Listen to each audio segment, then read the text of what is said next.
right, hello and welcome to today's Verdict, the interactive show that puts your legal rights front and center and helps you navigate the issues that affect your life every day. I'm your host and trial attorney, David Lesh. Remember, we want to hear from you, so tweet me at David Lesh and use hashtag AskToday'sVerdict if you have a question.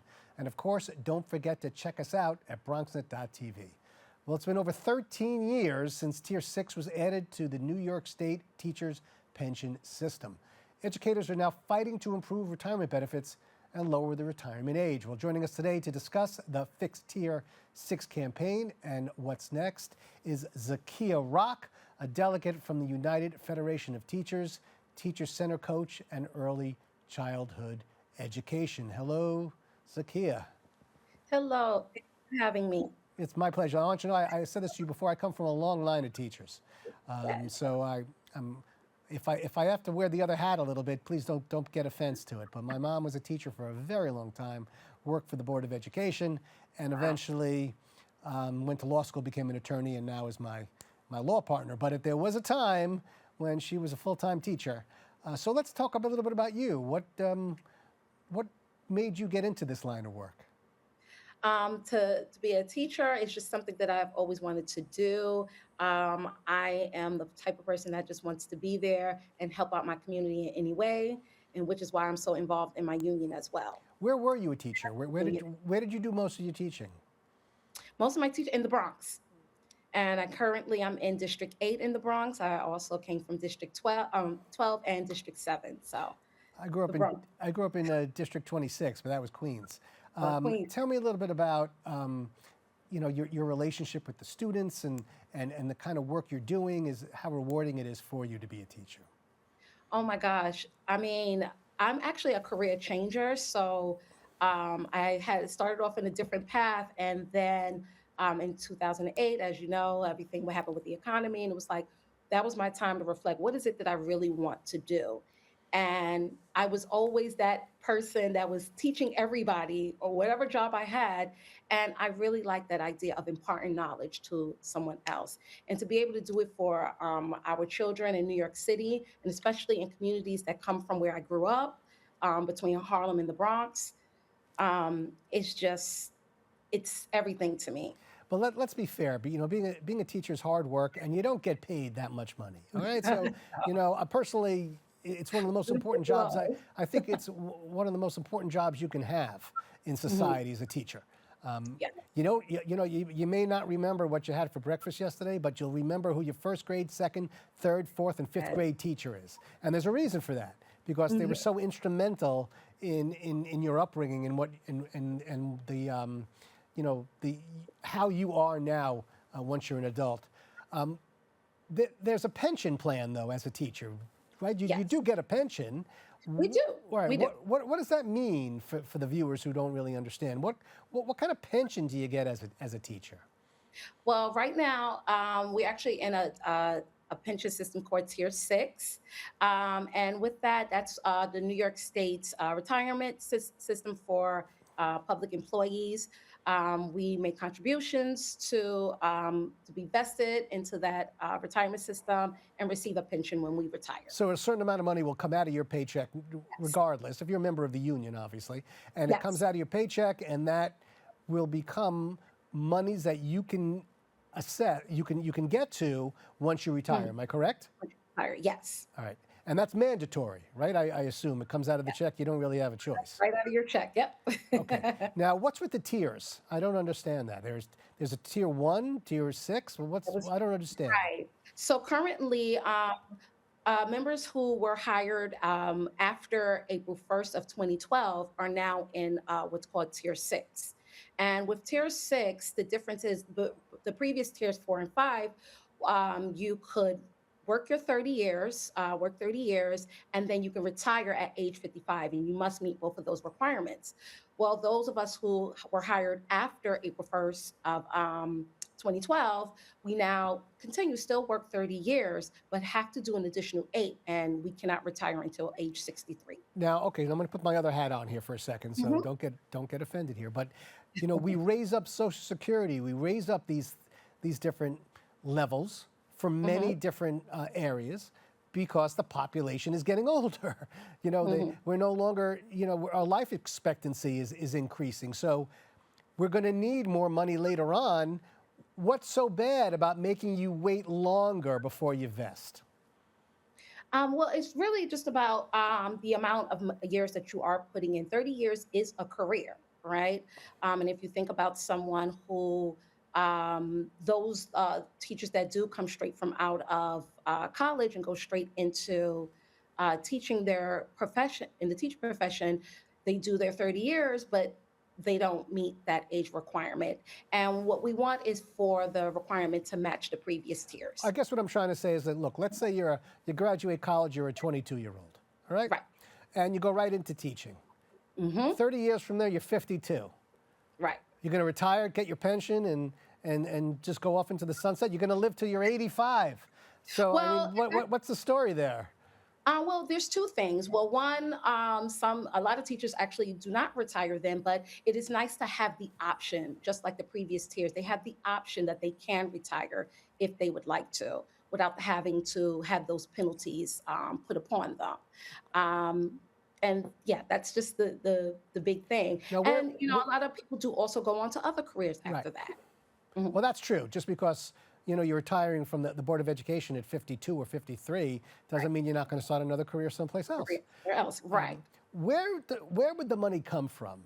Let's say you want to roll it back, so you don't have to wait the additional, I don't know, 8 years, tier 6, whatever it Mhm. is. Where would that money come from to be able to? Is there a push in Albany to make sure that the Board of Ed gets more money to be able to pay out earlier? Where is the money coming from? Well, where would the money come from? I Yeah. think that that's something that would be upon state level and our Okay. legislators to pretty much to kind of figure that part out. Well, as a delegate, I mean, you obviously you're representing teachers, really. Mhm. What do you hear? Are they saying, we don't want to wait that long? I may not be around. What's the biggest You know, argument? Is that that I may what do you not be hear? around. And it really is about just the fairness of it. The teaching profession, there are a lot of challenges with that. And as much as we love the profession, we do, it is just nice to have that option to be able to retire at 55, just like the previous tiers. I know you have a rally coming up, right? March 8th. Tell us a little bit about it. Yeah, so on March 8th, we're rallying with other union members to go up to Albany and campaign for to fix the tier 6. Is there a particular legislature that you're meeting with? Somebody, a councilman, a councilwoman, I don't know, a council person? Is there somebody that you're meeting with up there? Yes, Assembly member, should I say? well, Assembly member, state senator. yes, it's actually with everyone, those who are coming through. I know there's some assembly members that are going to be there that do also support the change. And we're just going to go there and make it really, really loud, uh, form together, show our unity. And Are there other issues as a delegate that you want to tackle as well, besides the pension issues? I don't know, maybe more time off during the summers, or more snow days. I'm not quite sure. Where does your loyalties lie as a delegate right now? Where are you pushing? well, one of the things that we are pushing for, and this is citywide, is for our paras, the Respect Para paycheck, so that our paras can receive an additional $10,000 for the work that they do. The paras are our backbones. I know personally, I relied heavily on my para every year to help me do the job, and they are What does a para generally do? Like what are their? professionals. Oh my gosh, they are pretty much they're the second educator in that classroom. They are the ones that help with even behavior management. They sit with small groups. They help with even preparing materials and just helping out all throughout the classroom. So they are a major part of what we do in the classroom. And you're advocating for, I guess, the $2,000 immediately to get for each one? The $10,000 para respect check. Para Yes. respect check. And does Yes. that look like that's going to happen? We're hoping it looks like it. We're very, very close, and we'll see. I know it has to be voted on by city council, and it looks like.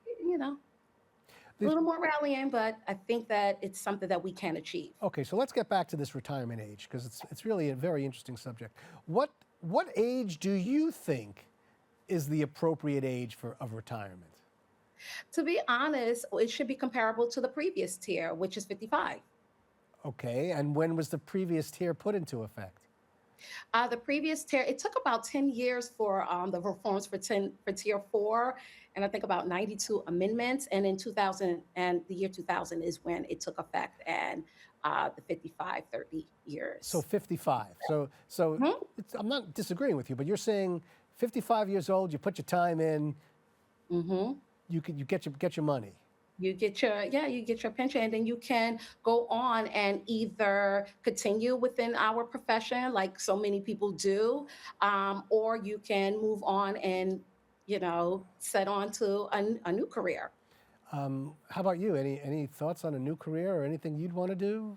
To be honest, I really love what I do. I love being a teacher, and I love also,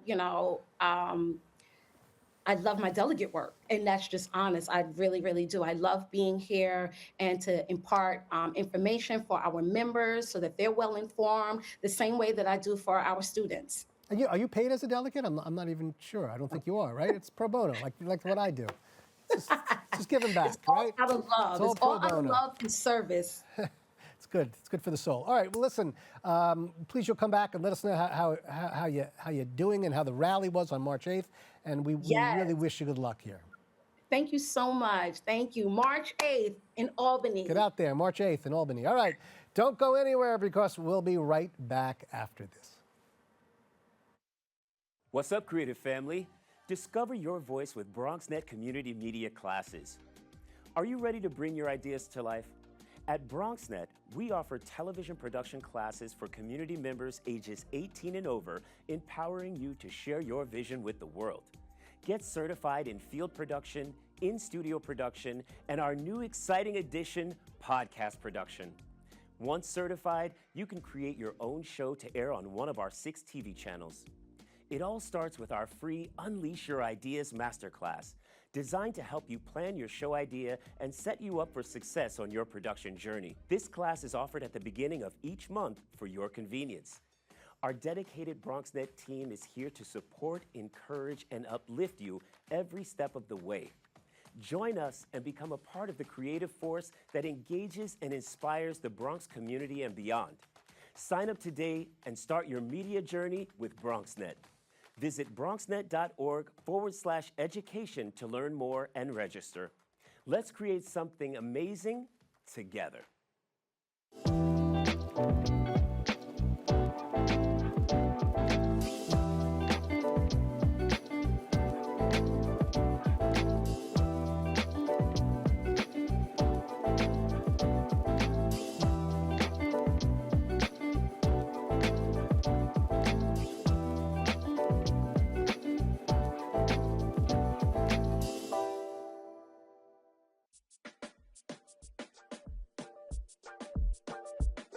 Soy negro, blanco, taíno, mulato, caribeño, bueno, latinoamericano.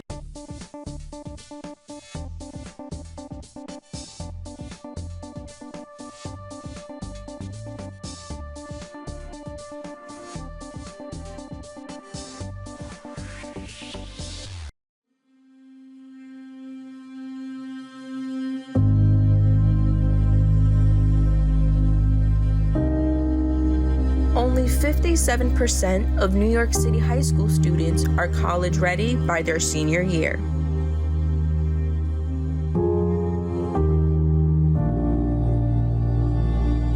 "55% of high school graduates either have no plans to attend college or are uncertain that they will ever attend.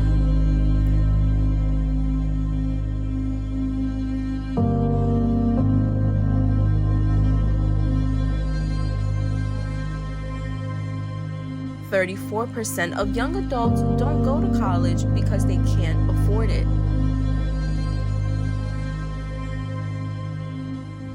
Discover what's possible. Bronxnet's education programs, internships, and opportunities help engage and inspire Bronx youth and beyond to pursue their passions. Be a part of the Bronxnet family. Whether you're interested in our shows, joining a class, or donating to support our mission, visit bronxnet.org to learn more.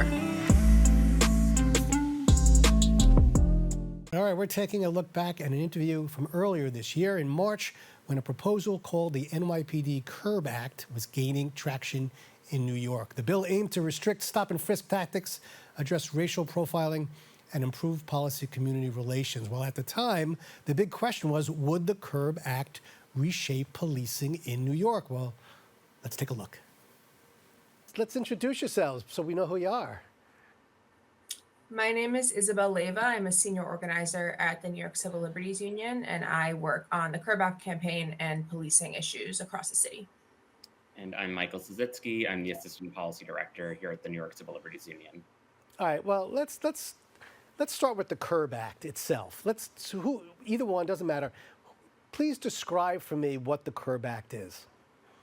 Sure. So I can start. The Curb Act is legislation that would put an end to the abuses of the Strategic Response Group, which is a unit that has gained infamy for its deployment at and brutality at protests by preventing the NYPD from deploying it to protest activity or just renaming the unit and deploying a future unit that's pretty much the same thing to protest going forward. But more broadly, it also would impose restrictions on the most abusive tactics that we've seen the NYPD deploy at protests. So things like kettling and trapping people in an area where they can't leave to facilitate a mass arrest. The indiscriminate use of pepper spray on protesters as crowd control, shoving bicycles against crowds of people to push them back, which is something we've seen happen a lot. It's getting a handle on those abusive tactics and saying no more. So is it the tactics that's the issue, or is it just the department that's the issue? In other words, what if we kept the department and we just changed the tactics?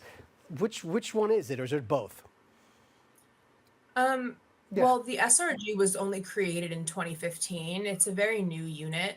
And the problems with the SRG, which are extremely high levels of misconduct, racial bias, brutality, and the militarization of this unit are really inherent to what the SRG actually is. And this unit carries no unique function that is not already covered by other units in the NYPD outside of policing protest.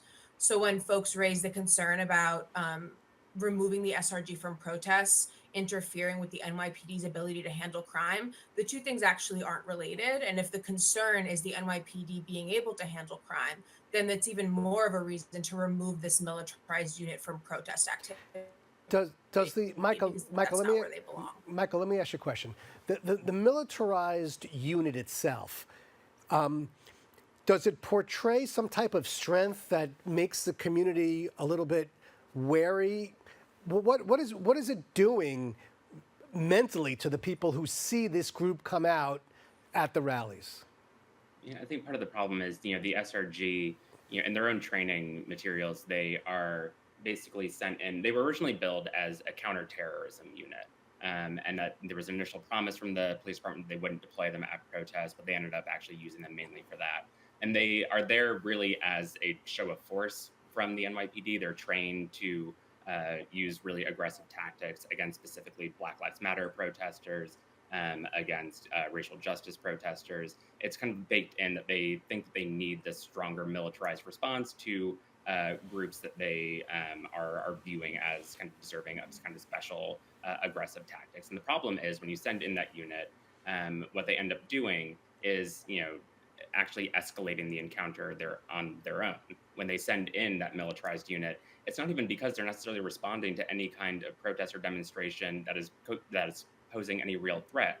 It's the officers coming in from the SRG with that military equipment, with their hyper-aggressive tactics, with their bias training that is actually making the situation worse. They bring force, they bring violence, and they often are the reason why protests escalate and why we see the kind of chaos that can unfold when NYPD is showing up with this unit. Isabel, I'm going to put on my other hat for a second. I'm going to take the other side here. There are many protests where the protesters don't disperse, where the protesters refuse to leave. Colombia, for instance, which has been happening with the pro-Palestinian protesters. What are you supposed to do when they won't stand up and leave the area so that people can get to school and get to their classes? Tell me, what other recourse do we have but a special unit to possibly use more force? Isabel? The strategic response group is not unique in its ability to arrest protesters for being somewhere that they are not supposed to be. The NYPD was perfectly capable of policing protests prior to the SRG's existence. This unit went from a $13 million unit to a $133 million unit with no accountability, no oversight. The reality is that removing the SRG from protests will not have an impact on the NYPD's ability to police protests because protests are policed weekly in New York City where the SRG does not show up simply because the NYPD does not see the subject matter of a protest as an issue. So this really is about sending a militarized unit to exercise undue force on nonviolent protesters. And as someone who's documented police conduct at more than 400 protests since 2020, that is what we see. We do not see the SRG coming in to save the day. We see the SRG coming in and causing injury and causing chaos. Well, Michael, let me ask you quick. Let's talk about saving the day. Have you ever seen any protests throughout New York that you'd like to see somebody come in and save the day because it doesn't look like this peaceful protest is so peaceful? I think the issue is we've not seen the SRG actually fulfill the role the NYPD claims that it is, which is about responding to protests in a way that is supposed to facilitate our expression of our First Amendment values and ability to express our views on political issues. We've seen the SRG, we've seen this unit, we've seen it deployed in ways that are actually directly in contravention of our core First Amendment values and rights. And it's just not been a success story here. This is a unit that has been found to be at the center of some of the worst abuses that we've seen at protests. It was the subject of a Human Rights Watch investigation from the 2020 protests that found that they were a core reason why the protests in Mott Haven escalated the way that they did.